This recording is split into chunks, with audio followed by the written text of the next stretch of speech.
From athletes to weekend warriors, most gym goers have addressed whiplash and other serious injuries in the same way. Give it a week to start feeling better, and then go right back to the gym. This is the easiest way to destroy the little progress you've made over that past week in a single workout. Guilty. But if you've ever attempted a light day to get back into the swing of things, you're not only injured, you're in an injury cycle. That's why today we're going to break that cycle, convince you to stop pushing through the pain that's only making your symptoms worse, and finally get you back to fully healed and, possibly, even better than before. Specifically today, we're going to be talking you through recovery from a neck injury, because that comes with a series of specific details that we're going to overcome one step at a time. One of the first things that you will notice when you are recovering from a whiplash or neck injury is that your shoulders shrug up towards your ears, and this is called upper trap compensation. Essentially what your body is doing is it is noticing that the small muscles that are meant to be holding your neck stable aren't firing. So anytime you go to move in a way that might compromise that stability, it fires the next best thing it has, which are your upper traps. Which sounds like an okay idea until you realize that those upper traps are then going to pull down on joints which are already unstable and likely inflamed, adding to the injury and picking the scab of whatever progress you've made in the past week you took off. One of the big things I want you to consider is that anything that you're going to be doing with your upper extremity, with your arm from the shoulder on down, is going to be going into your scapula and then into your thoracic and cervical spine. With those traps engaged, anything that's at the end of your arm becomes a lever, and it is pulling back through that arm and tugging down on your neck. And since your traps are engaged, this is going to put a lot of extra downwards tension on your C5 and C6 nerve roots. So you might even start to experience numbness in your middle finger, your pointer finger, and your thumb. But then what are we supposed to do from here? Because if those traps are shrugged up to protect the neck, but then ironically even 5 pounds is pulling down on those traps and adding pressure to the injured tissue, there's no way around this. But there is. The first thing that we need to do is override your upper trap, that it's always firing. And the best way to override your upper trap is with a muscle that most people don't even know exists, your lower traps. And your lower traps sit between your shoulder blade and your spine, and they're responsible for pulling that shoulder blade tight against your body and down against the ribs. So whenever your shoulders come up and roll forward, your lower traps have to relax. Conversely, for your shoulder blades to come down and rotate back, we're going to need to contract the lower traps and relax the upper traps. And yes, we could do that simply by just sitting upright, but less annoying than correct posture, I'm going to show you 2 exercises, face pulls and Ys, that will help engage those lower trap muscles and keep those shoulder blades down where they're supposed to be. To perform a Y is pretty straightforward. All you're going to do is bend your knees, lean forward at the hips, and reach overhead, sort of like you're doing the YMCA dance.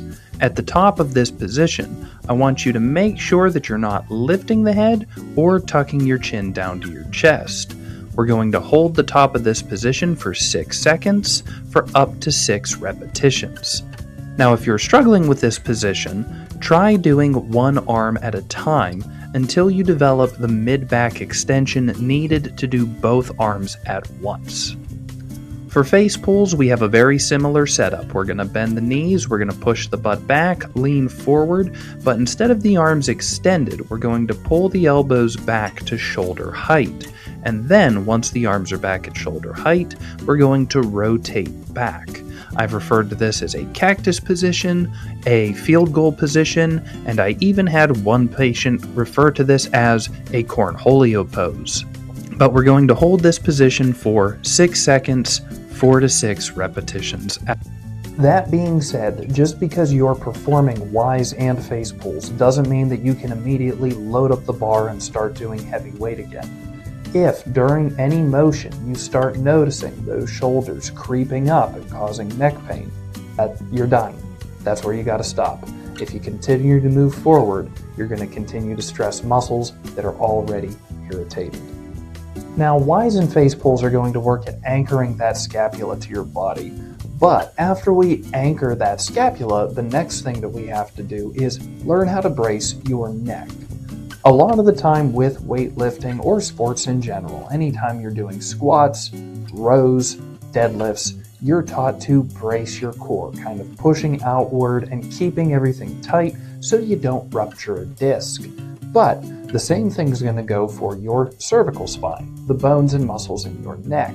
And a lot of the time with a whiplash injury, these deep cervical flexors go offline. They're not firing as well as they should because they were stretched really quick and your body isn't sure if they're not ripped. So it quits using them as often. To engage those deep cervical flexors, we're going to do a chin tuck that we've done here in the past. It's also referred to as the cervical nod. And all the cervical nod is going to entail is we're going to sit up tall, pull our chins back, and very minorly tuck that chin down. And you will feel a deep sense of contraction in your neck, and those are going to be your deep cervical flexors.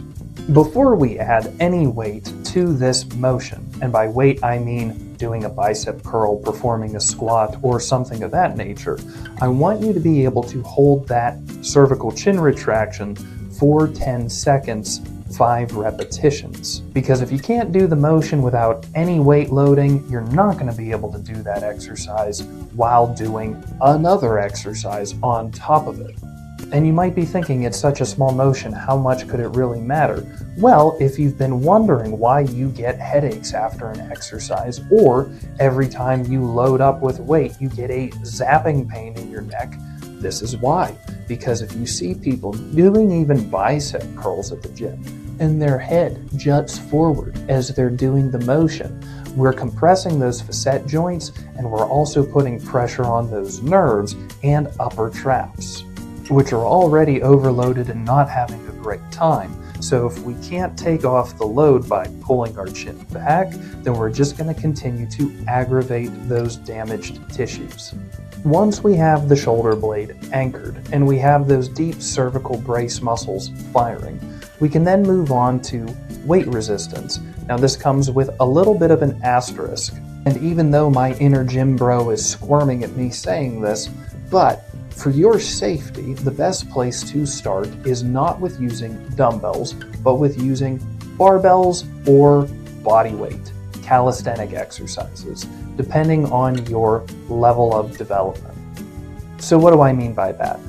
Dumbbells allow both arms to move independently, which is awesome for functional motions. But whenever we're starting to redevelop stability, that little variability left and right sends a whole cascade of signals from your hands down into your neck. So your body is trying to articulate its movements left and right, and it doesn't have as much stability as using something like a barbell or what is called a closed chain motion.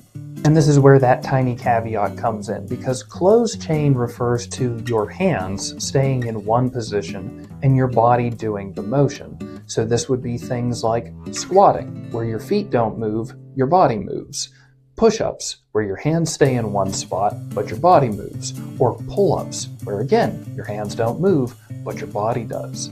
Here's the catch though. Sometimes your body weight is heavier than what you would be using for a normal bench press. Sometimes a pull-up is more weight than you would be doing with a lat pull-down. So I can't just say push-ups are going to be easier and better for you because your hands aren't moving. What I am going to say is that when possible, use barbells and two-hand attachments for motions like tricep extensions, bicep curls, lat pull-downs, and bench pressing. Using a barbell allows you to have 2 points of contact that feed into one another. Both hands are on the same bar, so if one thing starts to move a little higher, that feedback comes through both hands, both shoulders, and into your neck. versus if you have two individual dumbbells, your body has to balance both independently. And with that being said, it's also a lot safer for you to use a bar that is, let's say, 45 pounds rather than trying to do a push-up, which might be putting upwards of 200 pounds in through your shoulders and neck. Without knowing your individual case, I can't say with certainty exactly how long you should be sticking with barbell and closed chain movements. It's all going to depend on the severity. If you are a seasoned athlete, you have a good understanding of when you are healed versus when it just feels less crappy. You're going to be a better gauge of this. But a good rule of thumb is going to be at least 30 days before you get away from barbell and closed chain motions and start moving into open chain and dumbbell movements. At this stage, you might be thinking, well, it sure would be nice if you gave me some sort of a test so I could make sure that my neck is stable rather than just guesstimating 30 days. Additionally, you might also be thinking, this is great, Dr. Beck, but I'm not a weightlifter. I just enjoy going to the gym for cardio. So, in either case, the pro of this is the Jolt test is actually going to check for cervical stability in both cases. And all the Jolt test is performing a jumping jack or jogging on a treadmill to see if you're hearing a click or feeling a zap of pain in your neck while performing this exercise. Because what that little jolt is are the tiny muscles that are supposed to be stabilizing your neck not being able to quickly accommodate that jostling movement that comes with a jumping jack or running on a treadmill. It doesn't seem like that kind of motion should cause that much pain. But if we have ligament laxity from a whiplash injury, like we've talked about in previous videos, that overstretched ligament is supposed to keep those bones from moving. And if they're already overstretched and we're now depending on those deep cervical flexors to hold you rigid, we need to make sure that they're able to do that job before really loading weight onto a bar or running or any other sport where there's a lot of repetitive jostling impact. That's actually one of the crazy things I learned about since having this job is that jogging and runners, especially marathon runners, get a lot of headaches and neck pain from that repetitive little bouncing over the hours they spend running. So who knew? Tiny little stuff that you wouldn't expect. Anyway, normally weightlifting is going to be a recurring micro trauma that you can recover from before your next workout. In the case of a whiplash injury and you're doing your exercise on top of that, we are probably still damaging your muscles the way that we would in a healthy athlete, but then we are over damaging the muscles that were involved in that whiplash injury. So we need to pace appropriately and pay close attention to, are your shoulder blades coming up? Is your neck coming forward and your jaw jutting out? Do you notice a lot of cervical instability when running or performing quick movements? Because whereas the micro trauma associated with weightlifting and training is something you can recover from, whiplash is a little more particular where we need to make sure that we don't overload those muscles and ligaments to a point where they can't get ahead of the injury. To help speed recovery the same way you would for a weightlifting or sport regimen, you're going to want to supplement with some sort of amino acid powder. This can be whey protein, this can be a plant-based protein, but what those are going to do is they're going to have a full amino acid profile, which is going to provide the building blocks necessary for the muscle to recover. Additionally, especially if you notice that your neck keeps going into spasm, electrolytes are going to be super helpful for keeping you hydrated. No, you don't have to do those nasty salt packets from the grocery store. You can actually use Himalayan pink salt on your food or sprinkle it in with your water, whatever is easiest. But that way you're avoiding the sugar. It's still going to be salty though. Unfortunately, sometimes in life there's no way around the crappy parts of recovery. For tendon and ligament health, things like manganese, magnesium, zinc, and types 1 and 2 collagen are going to be optimal. And the good news is if you're already exercising, your body will still use these for other tissues beyond the ones injured in your neck.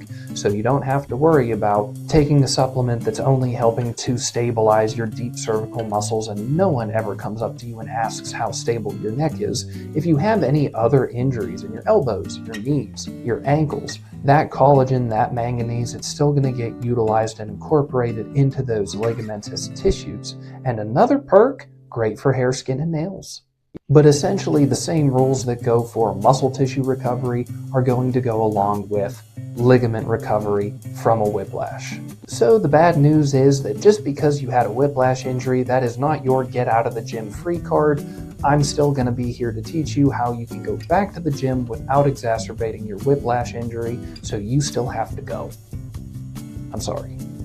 But the good news is, if those are helping, if everything from pulling down and anchoring your shoulder blade and stabilizing your cervical brace is helping you to improve in your recovery, and you still have a little bit of a residual problem either with navigating the gym, dizziness, balance, anything of that nature, the modules in our whiplash recovery protocol are all based to get you back to 1, getting that cervical spine to relax, 2, getting it to contract and hold you in a position the same way I'm teaching you with the scapular anchoring and cervical bracing, and then finally how to be able to navigate busy environments and getting those muscles in your neck to better coordinate with your eyes, ears, and also your upper extremities and shoulder blades, because the more you start pushing and the more you start going into balance movements, whether that's benching with dumbbells or overhead pressing, we need to ensure that all of that nervous network is still working in conjunction with one another to keep you safe.